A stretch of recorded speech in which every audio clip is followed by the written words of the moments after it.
예, 만나서 반갑습니다. 광우입니다. 오늘 여러분들과 함께 3교시에 걸쳐서 기도란 무엇인가, 기도의 진정한 의미, 그리고 기도의 올바른 방법에 대해서 간단하게나마 살펴보는 시간 가져보도록 하겠습니다.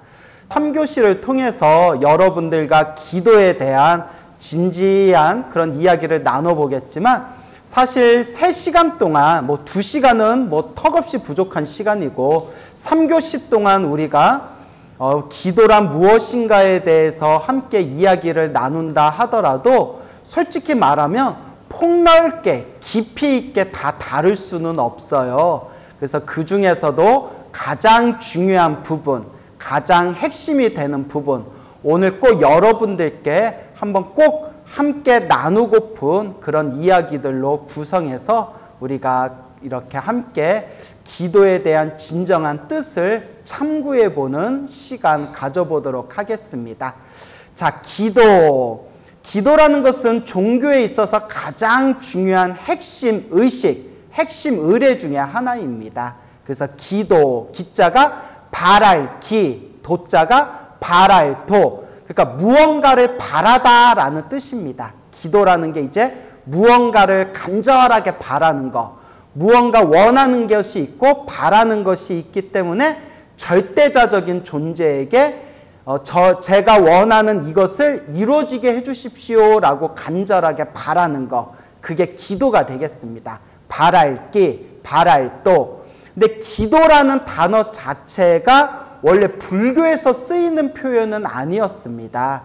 불교에서는 기도라는 단어 대신 이제 한문대장경을 보면, 한문으로 된 대장경에서 보면 기도라는 단어를 쓰지 않고 기청이라는 단어를 사용합니다. 기청, 바랄기, 청할 청, 바라옵나니 청하옵니다. 저의 원을 들어주시기를 청하옵니다 라고 해서 한문대장경에서는 기도라는 단어를 사용하지 않고 기청이라는 단어를 사용했습니다.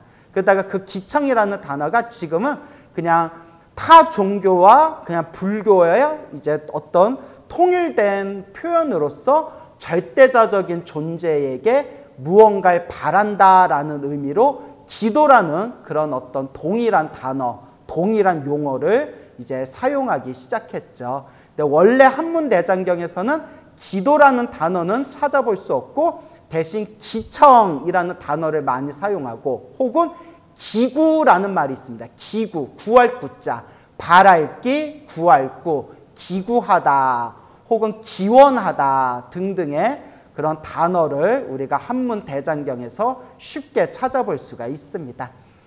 기청이라고 하든 기구라고 하든 기원이라고 하든 기도라고 하든 가장 중요한 이 단어의 핵심은 무언가를 바란다는 거예요. 무언가를 원한다, 무언가를 바란다라는 의미를 담고 있습니다.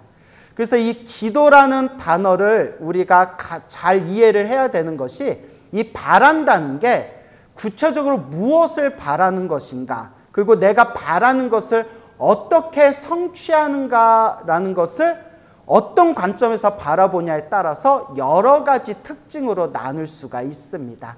그래서 불교에서는 불교적인 기도만의 특징이 있습니다. 타종교의 기도와 비교하다 보면 시간이 많이 부족하기 때문에 오늘 여러분들에게는 불교에서 말하는 기도의 특징, 불교적인 기도의 특징에 대해서 여러분들과 이야기를 나눠보겠습니다. 자, 먼저 우리 부처님의 가르침에 대해서 우리가 한 가지 꼭 짚어봐야 될 가장 중요한 핵심이 있습니다. 부처님의 가르침을 우리가 흔히 84,000 법문이라고 합니다. 84,000가지 법문이다. 그래서 헤아릴 수 없고 수많은 가르침으로 이루어져 있다라고 말을 하고 있는데요. 이 부처님의 84,000가지 가르침, 부처님의 수많은 가르침이 펼쳐지게 된 이유가 무엇인고 하면 부처님께서 중생들에게 법을 펼치고자 하는데 중생들 수준이 저마다 다 다릅니다.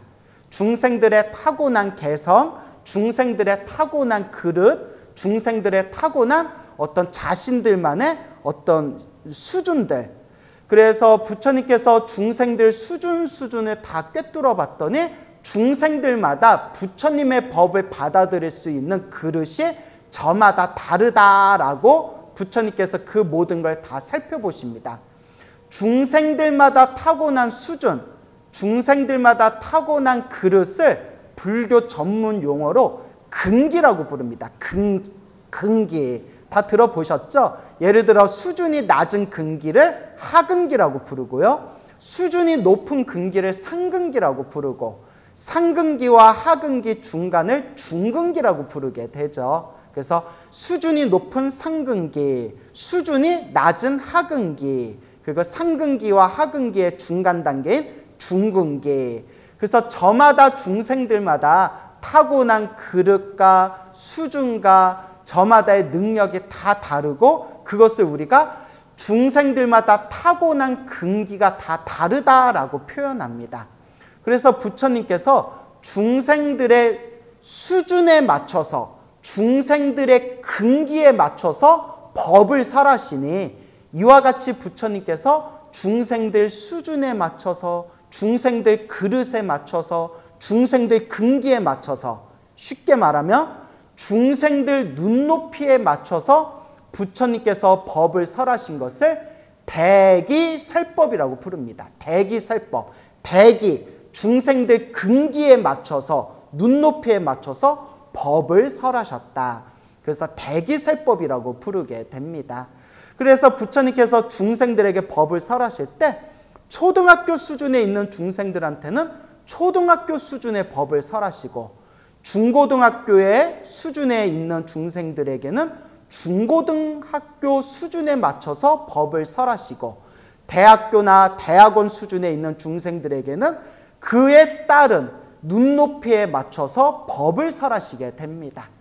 이와 같이 부처님께서 중생들 수준에 맞춰서 법을 설하시다 보니까 이른바 84,000가지 법문이 펼쳐지게 되는 겁니다. 그래서 큰 스님께서 하신 법문을 보면 이런 내용이 나옵니다. 부처님께서 왜 84,000가지 법문을 설하셨는가? 중생의 번뇌가 84,000가지가 있기 때문에 84,000법문을 설하셨다. 그러니까 중생들 번뇌가 10가지가 있었으면 부처님은 법문을 10가지만 하셨을 것이고 부처님께서 중생들의 번뇌가 1000가지가 있었다면 부처님께서는 중생들을 위해서 1000가지의 법문을 하셨겠죠.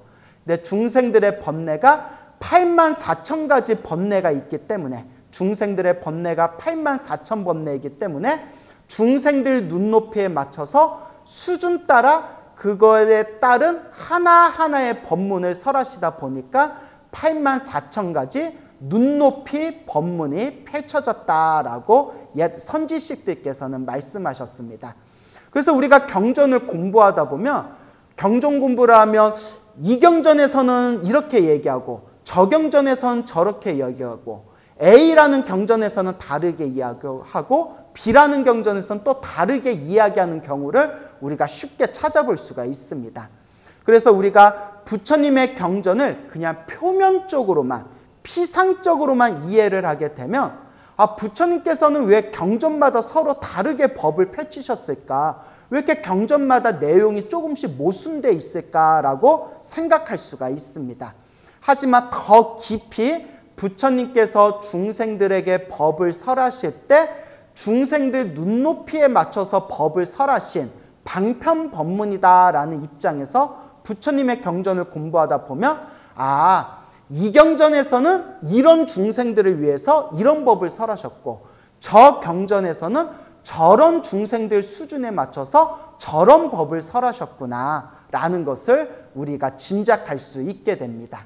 그래서 지장경이 필요한 중생들한테는 지장경을 설하셨고 금강경 수준에 맞는 중생들한테는 금강경을 설하셨고 법화경이 필요한 중생들한테는 법화경을 설하셨고 부처님께서는 법을 설하실 때 중생 하나하나의 근기와 그릇과 수준과 능력에 맞춰서 눈높이 법문을 하셨다라는 것을 우리가 경전 공부를 하면서 항상 유념해 둬야 됩니다.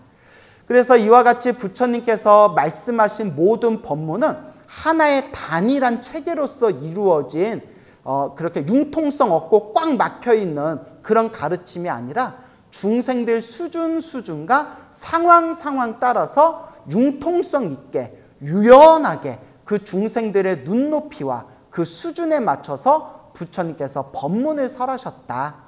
그래서 이와 같이 부처님의 가르침은 여러 관점에서 여러 가지의 특징으로 재해석되어질 수 있고 분류되어질 수 있고 편집되어질 수가 있습니다. 그래서 우리가 오늘 기도라는 입장에서 봤을 때 기도라는 입장에서 부처님의 경전을 특징을 파악하면 크게 부처님의 경전에 나와 있는 수행법을 두 가지의 덩어리로서 나눌 수가 있습니다. 부처님의 가르침 중에서 수행의 방법에 대한 부분을 크게 두 가지 덩어리로 나눠서 우리가 바라봤을 때 그 두 가지는 바로 자력수행과 타력수행이다라는 입장에서 바라볼 수가 있습니다. 자력수행은 자력, 말 그대로 자기 자신의 힘으로 닦는 것을 자력수행이라고 합니다. 자력, 자기 자신의 힘으로 닦는다. 타력수행은 자기 자신의 힘만으로 닦는 것이 아니라 타자가 남타자입니다. 남의 힘을 빌려서 닦는 것을 타력수행이라고 합니다.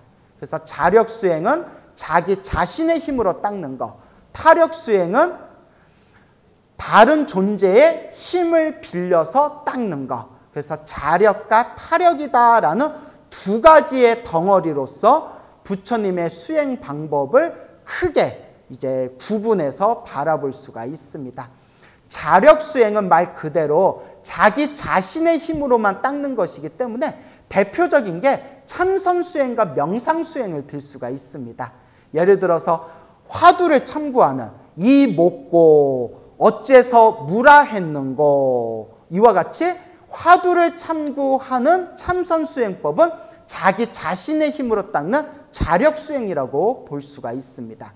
그리고 요새 유행하는 사마타 윗바사나 같은 명상수행법, 나의 몸과 마음을 있는 그대로 바라보고 관찰하고 알아차림하는 이 윗바사나 같은 수행 방법도 이제 자력수행이라고 부를 수가 있습니다. 그러면 타력수행은 다른 존재, 다른 어떤 남의 힘을 빌려가지고 닦는 것을 타력수행이라고 하는데, 그럼 불교에서 말하는 남이란 누구인가? 바로 불보살님을 뜻합니다.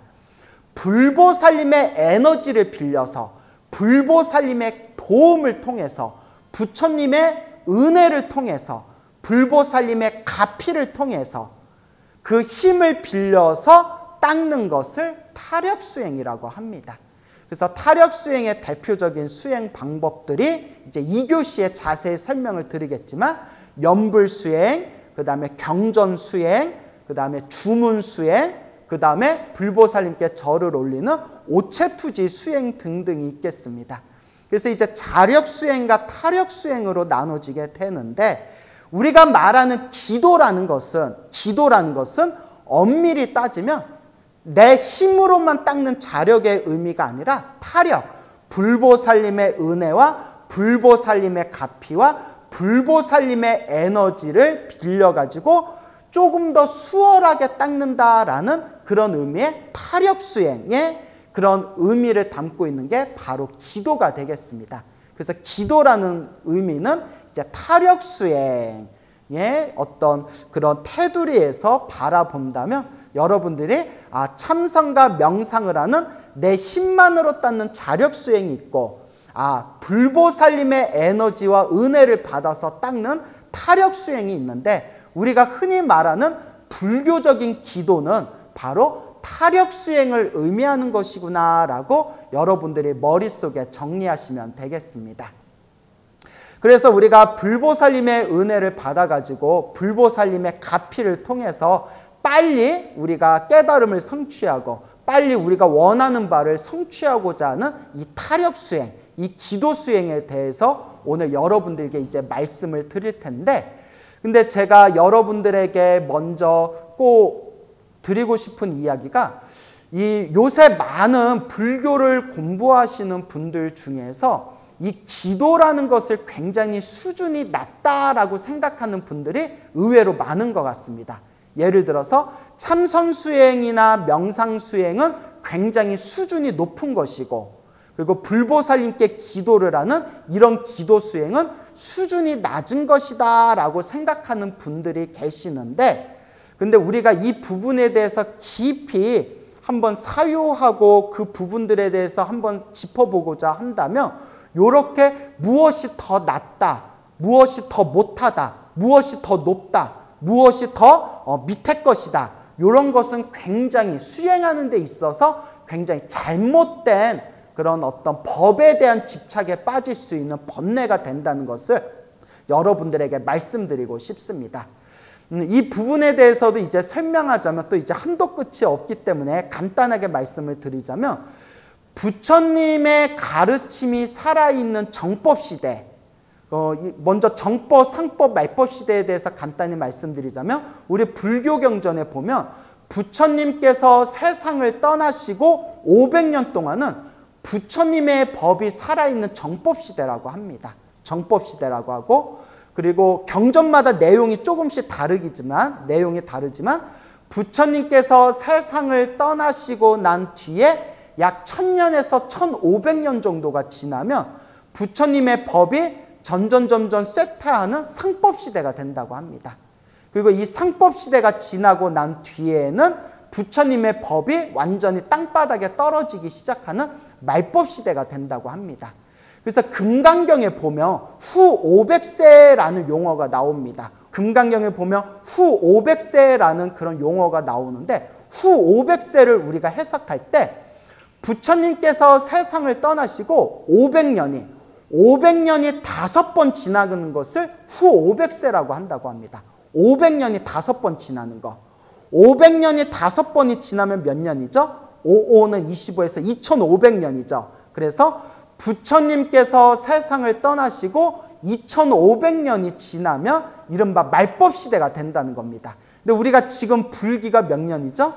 예, 그래서 우리 불기를 따지면 지금 2500년이 지났거든요. 그래서 지금을 우리가 말법시대다라고 이렇게 주장하시는 분들도 있습니다. 자, 어쨌거나 이런 정법시대, 부처님의 법이 살아있는 정법시대와 부처님의 법이 점점 쇠퇴하는 상법시대, 그리고 부처님의 법이 완전히 땅바닥에 떨어지는 말법시대라는 입장에서 봤을 때, 우리 대승불교의 선지식들께서는 어떤 말씀을 하셨냐면, 정법시대, 부처님의 법이 살아있는 정법시대에는 참선이나 명상과 같이 자기 자신의 힘만으로도, 자기 자신의 힘으로 닦는 것만으로도 우리는 깨달음을 얻을 수 있고 해탈을 얻을 수 있었다고 합니다. 근데 부처님의 정법시대가 지나고 부처님의 법이 점점 쇠퇴하는 상법시대가 된다면 우리 중생들의 업장이 점점 두꺼워지고, 우리 중생들의 번뇌가 더욱더 두꺼워지고, 우리 중생들의 망상이 너무나 두꺼워지기 때문에 자기 자신의 힘만으로 깨달음을 얻는 중생들이 점점 줄어들게 될 거랍니다. 그래서 대집경이라는 대승경전에서는 어떤 내용까지 나오냐면, 말법시대가 되면, 부처님의 법이 완전히 쇠퇴하는 말법시대가 되면 중생들의 업장이 너무 두껍고 번뇌와 망상이 너무나 두꺼워서 자력수행, 자기 자신의 힘만으로 깨달음을 얻는 중생이 한 명도 없을 것이다 라는 말이 있을 정도입니다. 실제로 이런 부분에 대해서 우리가 이제 좀 냉정하게 얘기를 하자면, 부처님 당시에는 부처님의 법문을 듣는 그 순간에 수행을 하지 않고 부처님 법문을 듣다가 그 자리에 뻥 하고 아라한이 되는 수행자들이 굉장히 많았습니다. 혹은 부처님께 수행 주제를 받고 산에 들어가서 열심히 사마타 윗바사나 명상을 닦아서 아라한이 되신 그런 거룩한 수행자들이 많았는데, 점점 시대가 지날수록 아무리 열심히 수행을 해도 아라한이 나타나는, 그러한 거룩한 수행자들이 나타나는 그런 현상들이 점점 줄어들게 되고, 지금은 윗바사나를 전문으로 가르치고 있는 미얀마, 태국에서조차 어떤 얘기를 하냐면 이 시대에는 더 이상 아라한을 보기가 힘들다라는 말까지 할 정도입니다. 심지어 어떤 수행자는 이런 말씀을 하셨습니다. 숨어 계신 분들 중에서 아라한이 있을 수는 있겠지만 드러나신 분들 중에서, 눈앞에 드러나신 분들 중에서 이 시대에 더 이상 아라한은 없다라는 그런 말씀을 하실 정도로 부처님의 정법 시대에는 우리가 조금만 수행해도 그 자리에서 아라한들이 되신 분들이 많았지만 지금과 같은 말법 시대는 아무리 자기의 힘으로 노력하고 수행해도 아라한을 만나기가, 혹은 스스로 아라한이 되기가 정말 하늘의 별 따기보다도 어렵습니다. 또 우리 한국 불교는 오랫동안 참선을 했던 그런 이제 선종의 가르침을 추구한 그런 어떤 종파였습니다. 그래서 한국 불교, 우리 대한불교 조계종이라고 할 때 이 조계종 자체가, 조계라는 말 자체가 우리 육조 해능 스님의 선종의 가르침을 잇겠다라는 그런 근본에 대한, 그런 뿌리에 대한 어떤 의지를 뜻하고 있는 것이거든요. 그런데 예전에는 선종의 황금시대, 참선의 황금시대였을 때는 수행자들이 큰 스님들의 법문을 듣는 순간, 법문을 듣자마자 참선을 하지도 않았는데 그 자리에서 그냥 마음이 뻥 뚫려가지고 그 자리에서 깨달음을 얻었던, 그 자리에서 견성을 하셨던 그런 수행자들이 굉장히 많았습니다.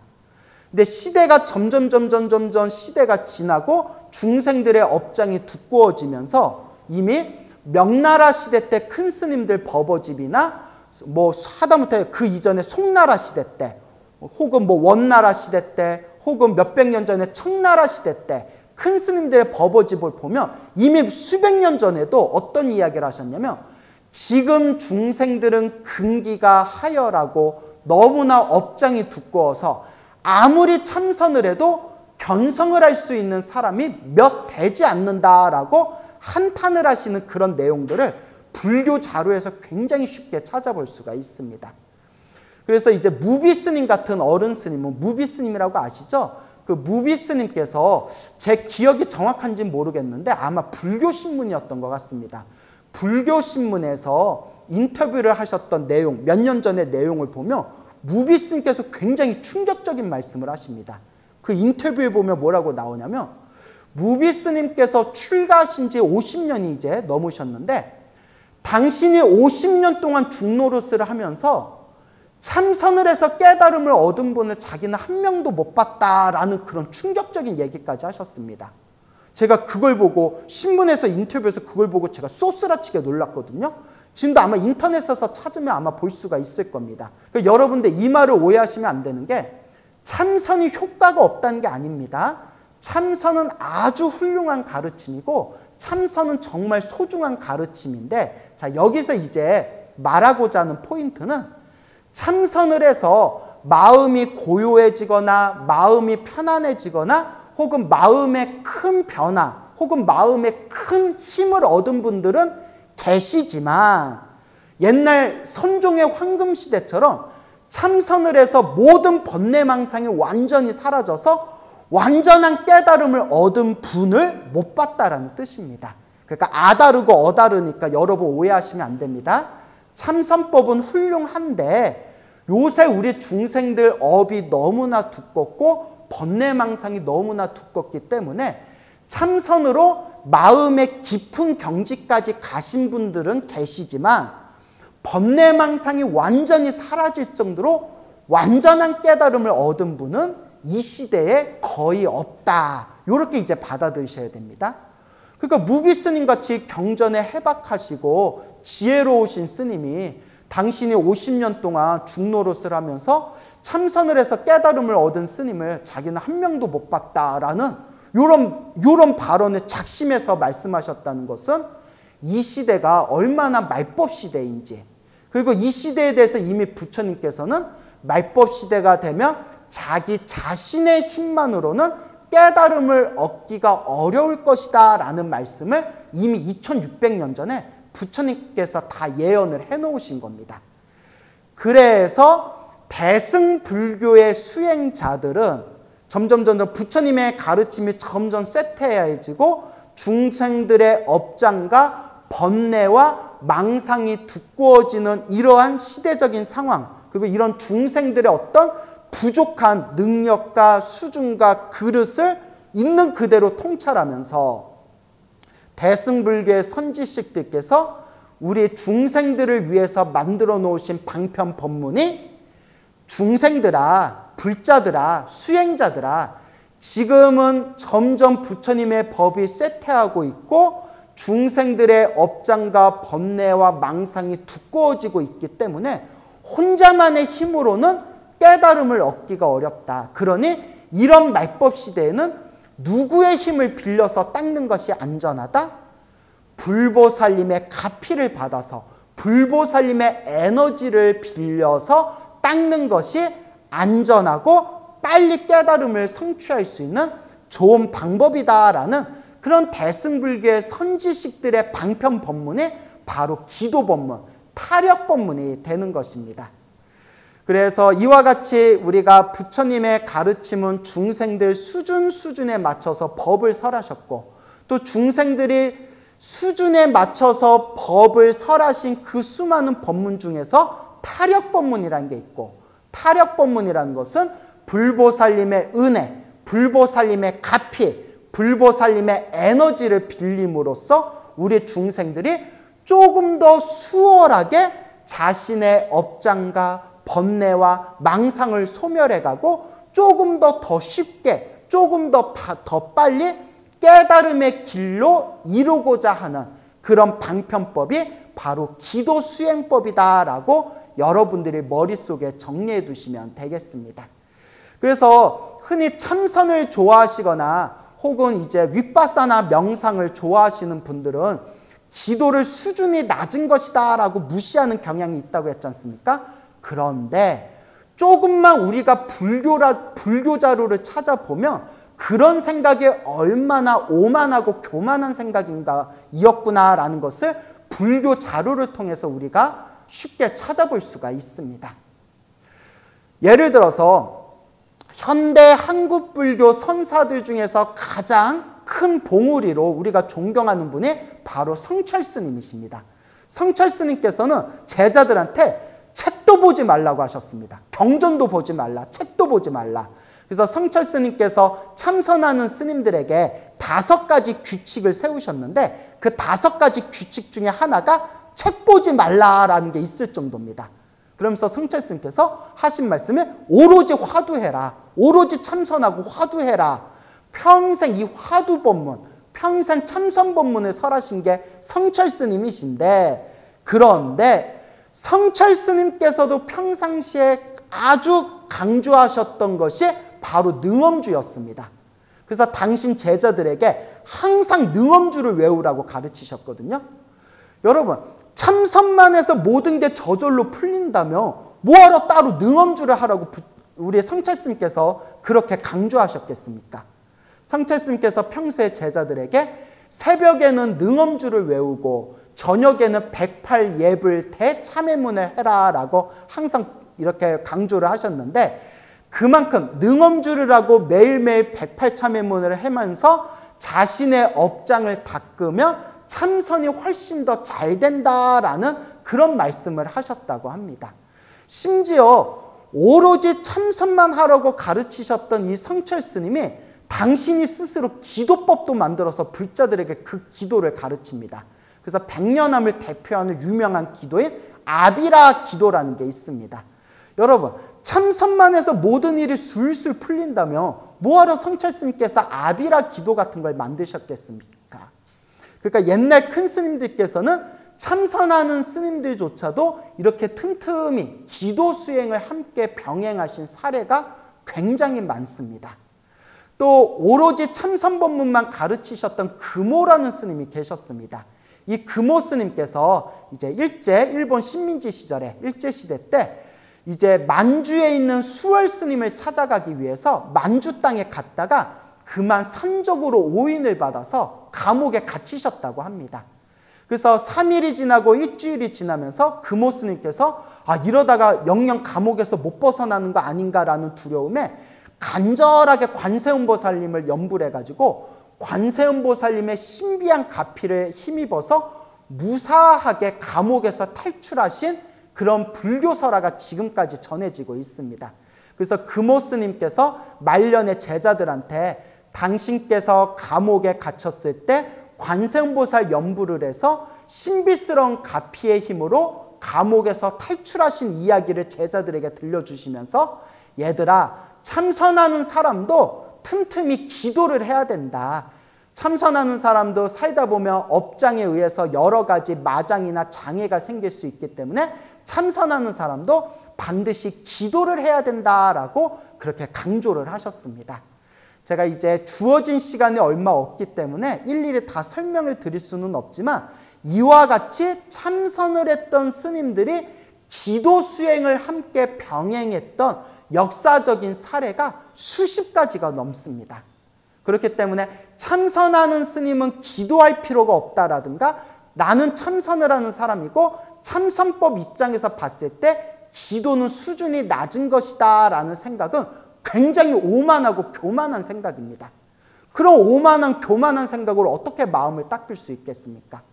만약에 참선만 하면 모든 일이 저절로 풀리고 참선이 최고의 수행법이라서 참선 말고 다른 게 필요 없다면 참선하는 선사들이 뭐하러 일부러 참선하면서 따로 이 기도 수행을 병행했겠습니까?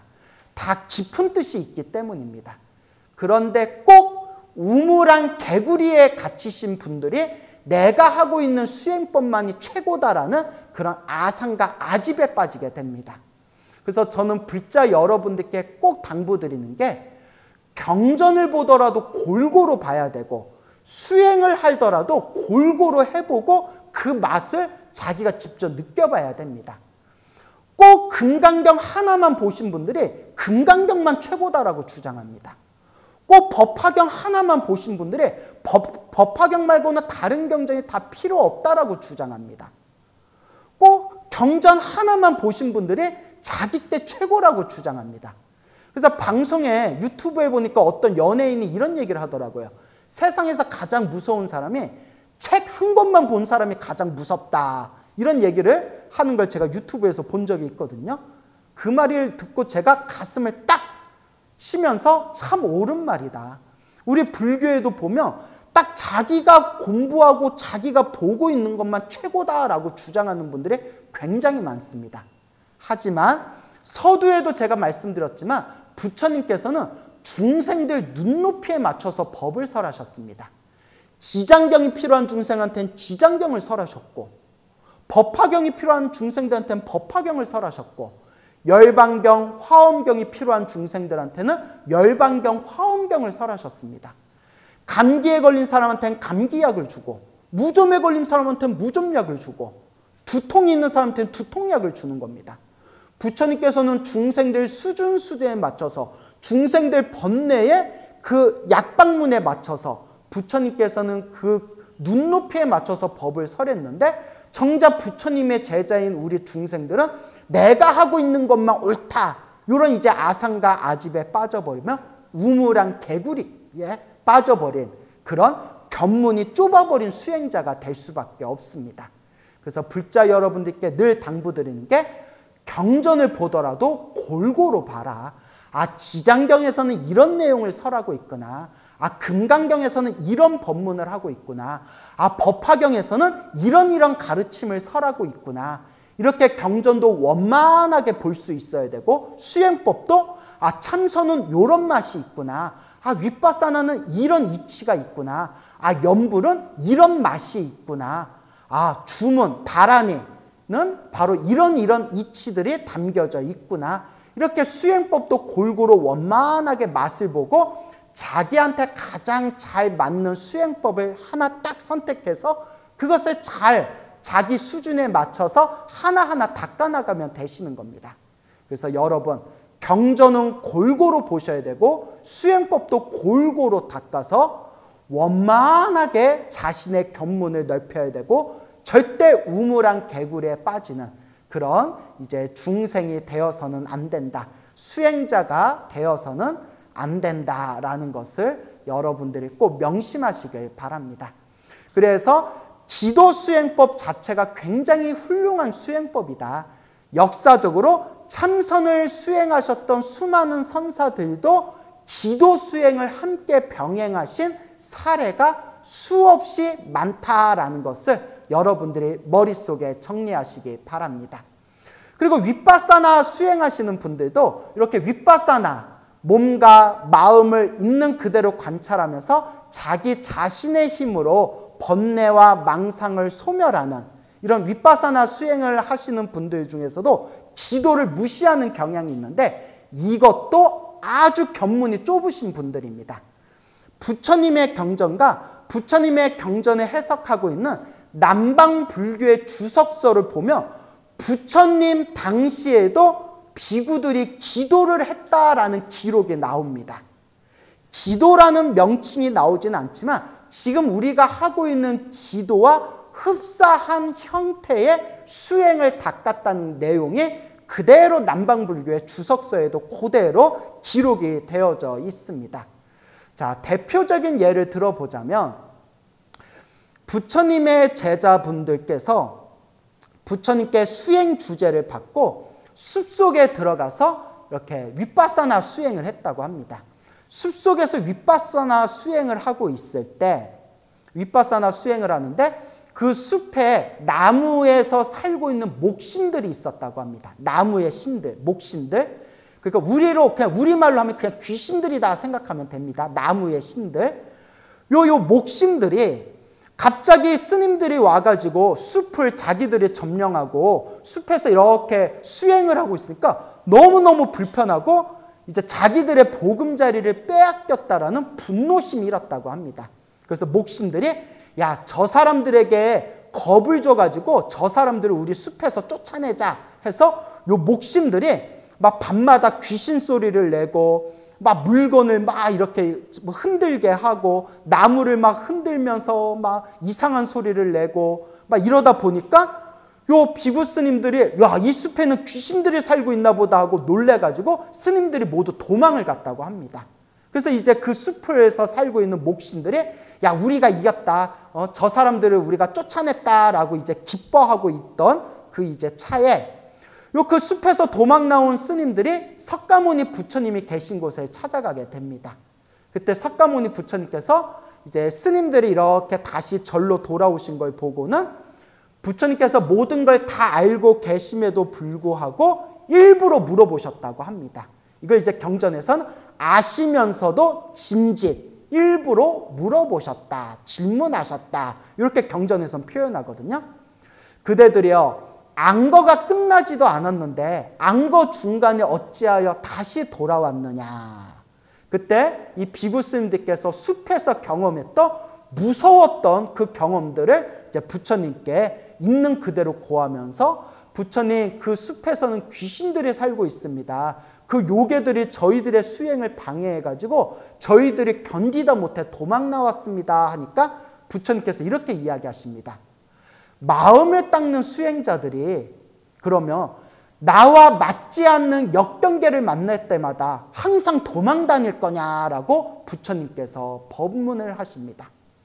공부를 하면서 힘든 일이 생길 때마다 역경계를 만날 때마다 그러면 항상 도망 다닐 거냐. 그러면서 부처님께서 내가 지금 짧은 경을 가르쳐 줄 테니 이 짧은 경을 그대들이 다 외우고 숲에 가서 이것을 매일매일 암송하여라 라고 하면서 부처님께서 그 비구스님들에게 짧은 경문을 가르쳐 주십니다. 그래서 비구스님들이 부처님이 가르쳐 주신 짧은 경문을 다 외우고 다시 그 숲으로 돌아갑니다. 숲에 이제 그 스님들이 우르르 다시 돌아오니까 목신들이 다들 짜증을 내면서 아우, 쟤네들이 아직도 정신을 못 차려서 여기 왔네. 우리가 더 무서운 모습으로 쟤네들을 쫓아내자. 이렇게 다짐하고 있는데 이 스님들이 이제 분위기가 달라진 겁니다. 매일매일 스님들이 목소리를 하나로 모아서 부처님께서 가르쳐 주신 경문을 매일매일 독송을 합니다. 그 부처님께서 가르쳐 주신 그 경이 바로 그 유명한 자비경입니다. 자비경. 한마디로 말하면 이 세상에 있는 모든 존재들이여 행복하여라 라는 내용이 주된 핵심입니다. 이 세상에 있는 모든 존재들이여 행복하여라 라는 내용의 자비경을 매일매일 암송하다 보니까 그 암송 소리를 들으면서, 그 부처님의 자비경의 독송 소리를 들으면서 그 숲을 지키고 있는 그 나무의 목신들이 마음의 감화를 받고는 오히려 그 스님들의 지극정성으로 시봉했다고 합니다. 그 목신들이 안것 동안 그 비구 스님들의 지극정성으로 시봉을 해서 그 숲에서 공부하던 비구 스님들이 모두 다 아라한이 되었다라는 내용이 지금까지 전해지고 있습니다. 이게 바로 또 다른 의미의 기도입니다. 여러분, 그냥 윗바사나만 하고 명상만 해서 모든 일이 다 저절로 풀린다면 그 윗바사나 수행을 하고 있던 그 비구 스님들이 왜 숲에서 목신들에게 쫓겨났겠습니까? 그리고 윗바사나만 하고 명상만 해서 모든 일이 저절로 풀린다면 부처님께서 뭐하러 자비경이라는 경전을 가르쳐 주면서 숲에 가서 이 경을 독송해라 라고 가르쳐 주셨겠습니까? 이와 같이 부처님 당시에도 지금 우리 불자들이 하고 있는 비슷한 형태의 기도법이 부처님 당시에도 이루어지고 있었다라는 것을 우리가 여러 가지 기록을 통해서 찾아볼 수가 있는 겁니다. 또 스님들이 공부하는 율장이라는 책이 있습니다. 율장은 스님들의 계율서적에 대한 책이 바로 율장입니다. 율장에 보면 이런 내용이 나옵니다. 부처님께서 스님들에게 계율을 제정하실 때 비구들은 주문을 외우지 말아라 라는 계율이 나옵니다. 주문을 외우지 말아라. 단, 예외를 두십니다. 주문을 외우지 말아라. 단, 뱀을 물리치는 주문을 외우는 것은 허락하노라 라는 게 사분율장에 나옵니다. 여러분, 이게 어떤 말인지 이해 가십니까? 부처님 당시에는 그 숲에 뱀들이 많아가지고 뱀들이 가끔 수행자들을 물어서 독사에 물린 수행자들이 이제 목숨을 잃는 경우가 간간히 있었나 봅니다. 그때 그 당시에 전해지던 주문 중에 이 주문을 외우면 독사가 멀리 떠나고 사라진다라는 그런 뱀을 피하는 진언, 뱀을 쫓아내는 주문이 있었던 것 같습니다. 그래서 부처님께서 비구들이요, 세속적인 주문을 외우지 말아라. 왜냐하면 그 당시에는 브라만교에서 자신의 이익을 위해서 욕망을 채우는 주문이나 진언 같은 게 있었거든요. 그래서 비구들은 세속의 욕망을 추구하는 그런 진언을 외우지 말아라, 주문을 외우지 말아라 라고 계율을 내리시면서 단 예외 사항에 뱀을 피하는, 독사를 물리치는 주문을 외우는 것은 허락하노라 라는 내용이 나옵니다. 그러니까 우리가 사분율장이라는 계율서적의 근거를 뒀을 때 부처님 당시에도 이러한 필요에 따라서 비구 스님들이 지도 삼아서 외우던 주문법이 있었구나라는 것을 우리가 유추해 볼 수가 있는 겁니다. 자, 그리고 또 부처님의 가르침을 모아놓은 법구경이라는 책이 있는데, 법구경 다 아시죠? 이 법구경을 주석한 법구경 주석서가 있습니다. 남방불교에. 이 법구경 주석서에 또 아주 재미난 이야기가 하나 전해지고 있습니다. 내용이 길어서 제가 좀 간단하게 설명을 드리자면, 어느 수행을 열심히 하신 비구 스님이 여자를 만나서 환속을 하게 됩니다. 환속을 해서 여자랑 결혼해서 이제 아들을 낳았는데, 아들을 낳자마자 평소에 자기와 수행을 열심히 했었던 친했던 도반 스님을 모셔가지고 도반 스님께 공양을 올린 뒤에, 스님, 우리 아들을 위해서 축원을 해주십시오 라고 부탁을 합니다. 우리 아들이 오래 살 수 있도록, 건강하게 오래 살 수 있도록 축원해 주십시오 라고 하는데, 이 도반 스님이 그 갓난아기를 딱 보니까 그 갓난아기의 수명이 7일뿐이 남지 않았다라는 것을 딱 알게 됩니다. 그래서 비구 스님이, 도반 스님이 그 아기의 아버지에게 이야기를 합니다. 이 아기는 수명이 7일뿐이 남지 않았습니다. 그래서 만약 내가 이 아기가 건강하게 오래도록 살게 해주십시오 라고 축원을 한다면 이거는 제가 망언을 저지르는 겁니다. 거짓말을 하게 되는 겁니다. 그래서 저는 축원을 해줄 수가 없습니다. 그 아버지가 충격을 받아가지고 어떻게 해야 우리 아들을 살릴 수가 있겠습니까?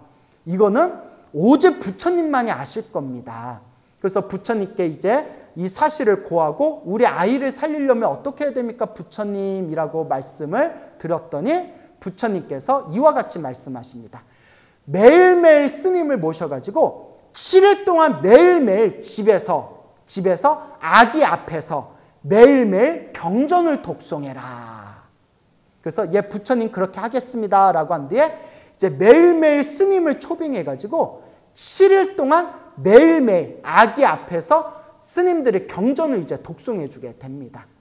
근데 이제 스님들이 모여서 매일매일 경전을 독송하다 보니까 부처님의 경전을 독송하는 거룩한 에너지의 힘에 의해서 하늘 천상세계에 있는 신들이 그 아기가 살고 있는 집에 1명, 2명 신들이 앉아가지고 스님들의 경전 소리를 들었다고 합니다. 우리들 눈에는 보이지가 않지만 하늘에 있는 신들이 비구 스님들의 경전 소리를 따라가지고 경전 소리를 듣기 위해서 아기들이 있는 집에 1명, 2명, 3명 신들이 모여들기 시작했는데 신들이 100명, 1000명, 10,000명으로 수없는 신들이 그 아기들이 있는 집에 다 모였다고 합니다. 7일 동안. 그래서 아기를 잡으러 온 야차, 이제 야차가 우리로 치면 이제 저승사자 정도로 해석하면 좋을 것 같아요.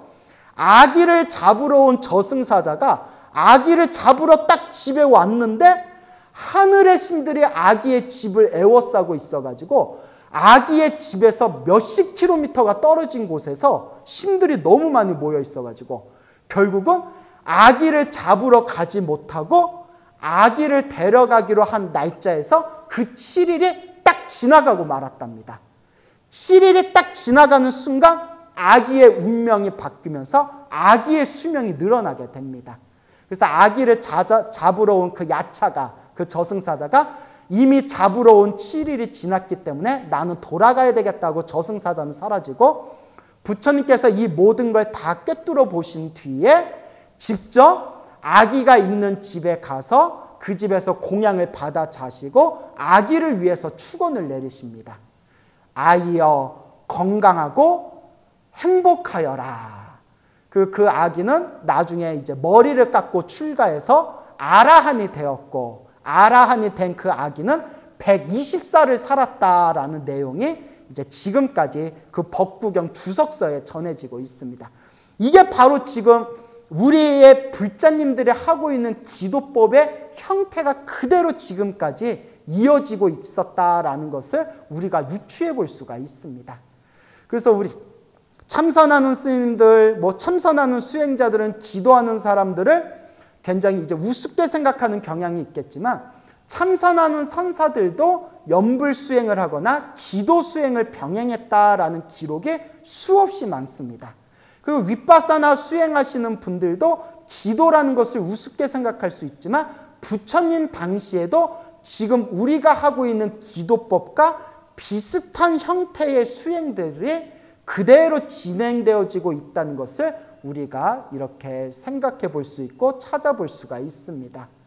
그래서 이 기도라는 것은 한마디로 말하면 기도라는 것은 업장이 많고 그리고 아직 내 힘이 부족한 중생들을 위해서 만들어 놓으신 부처님의 소중한 방평법문입니다.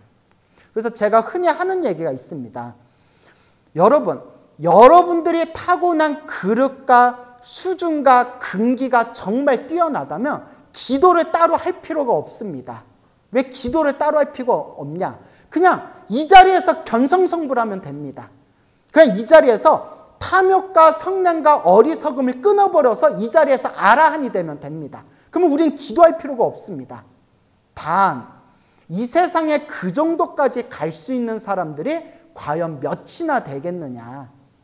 그렇기 때문에 우리는 법례와 망상과 업장이 두껍고 아무리 열심히 참선해도 온갖 장애가 생길 때가 있고 아무리 열심히 윗바사나 하더라도 온갖 여러 가지 어려움이 생길 수 있기 때문에 그것을 불보살림의 가피로 지혜롭고 수월하게 넘어갈 수 있는 부처님이 우리 중생들을 위해서 만들어 놓으신 자비로운 방편법문이 바로 기도수행법, 타력수행법이 되는 것입니다. 자, 그래서 이렇게 기도라는 것은 우리가 여러분들이 꼭 명심하셔야 되는 게 기도는 결코 수준 낮은 수행법이 아닙니다. 다시 말씀드리지만 부처님께서 중생들 눈높이 수준에 맞춰서 설법하신 타력 법문이고, 그리고 이와 같은 타력 법문을 통해서 우리는 부처님의 은혜와 가피와 에너지를 입어 더욱더 수월하게 우리는 우리의 행복한 삶을 창조할 수가 있고 우리의 깨달음을 더 빨리 얻을 수가 있는 것입니다.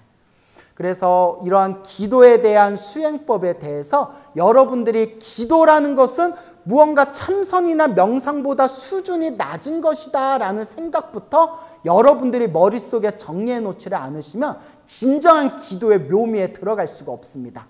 왜냐? 기도하면서도 자꾸 마음 한구석에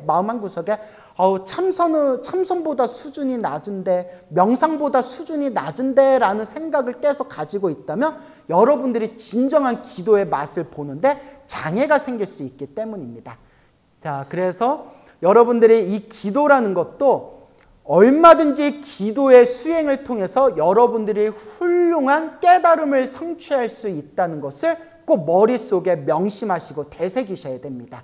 그래서 이와 같은 타력의 법문을 깨달음의 수준까지 올린 불교의 종파가 바로 티베트 불교입니다. 티베트 불교의 가르침 자체의 밑바탕에 불보살림의 가피를 통해서 수행을 해야 우리가 성불까지 무사히 나아갈 수 있다는 관점을 가지고 있습니다. 그래서 티베트 불교의 수행 체계를 보면 첫 시작에서 마지막 끝 마무리까지 한결같은 불보살림에 대한 믿음, 불보살림에 대한 가피, 불보살림에 대한 에너지를 내가 스스로 그것을 활용해서 깨달음의 길로 나아가는 체계적인 방법을 제시하는 게 바로 티베트 불교입니다. 실제로 저도 처음에 20대까지만 하더라도 저도 오로지 참선만 하는 수자였거든요. 뭐 이런 얘기하기도 너무 부끄러운데 어쨌거나 저도 부처님한테 기도하는 게 무슨 필요가 있냐, 내 마음속에 부처를 깨달아야지, 이런 골수 참선주의자였는데 뭐 이거 얘기하면 또 이제 한도 끝도 없어요. 어쨌거나 자꾸 경전도 보고 책도 보고 스님들께 가르침도 받다 보니까 견문이 점점 넓어지더라고요. 견문이 넓어지면서 물 좀 마시고 할게요.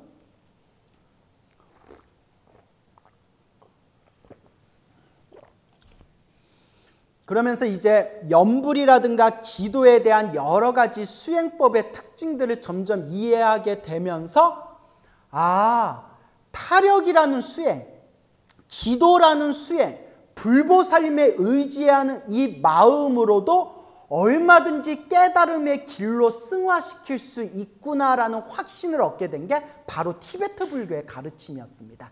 그래서 티베트 불교에서는 내가 불보살림의 경지, 내가 부처님과 같은 똑같은 성불의 경지에 이르기까지는 불보살림의 가피, 불보살림의 은혜와 불보살림의 에너지를 받아야 된다라는 관점이 있습니다.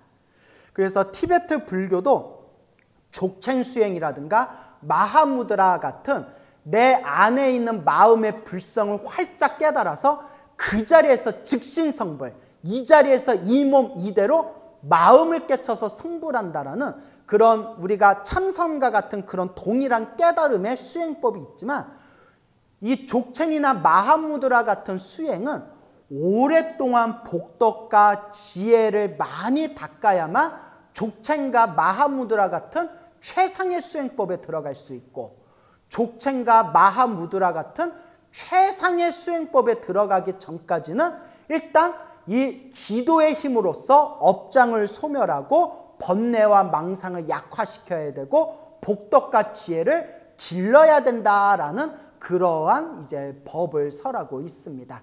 그러니까 기도라는 것 자체가 어떻게 우리가 활용하냐에 따라서 이 기도라는 게 정말 수준 낮은 기도도 될 수 있고 수준 높은 기도도 될 수가 있습니다. 만약에 여러분들이 부처님께 기도를 하면서 부처님 나 잘되게 해주세요. 내 가족만 잘되게 해주세요. 나 돈 많이 벌게 해주세요. 이렇게 세속적인 욕망으로서의 기도를 한다면 그것은 수준이 낮은 기도가 되는 겁니다. 하지만 똑같은 기도를 하더라도 그 기도의 에너지를 모든 중생을 다 제도하겠습니다. 모든 번뇌를 다 끊겠습니다. 모든 법문을 다 배우겠습니다. 부처님, 관세음보살님, 지장보살님, 제가 반드시 성불하겠습니다. 제가 반드시 불도를 이루겠습니다. 라는 거룩한 깨달음의 마음을 일으키는 기도가 되었을 때 그 기도는 수준 낮은 기도가 아니라 불보살이 될 수 있는 씨앗을 심는 강력한 최상의 수행으로서의 기도법으로서 아주 놀라운 그런 에너지를 발휘하게 됩니다. 그러니까 우리가 기도라는 단어를 딱 들었을 때 기도는 무조건 수준이 낮은 것이다 라고 생각해서는 안 됩니다. 하나의 기도법이 어떤 마음으로 기도하냐에 따라서 정말 수준 낮은 기도가 될 수도 있고 혹은 참선 수행자나 명상 수행자보다도 훨씬 더 수준 높은 보살행으로서의 기도로서 승화시켜 나갈 수 있는 게 바로 이 타력 법문, 기도법의 묘미가 되는 겁니다.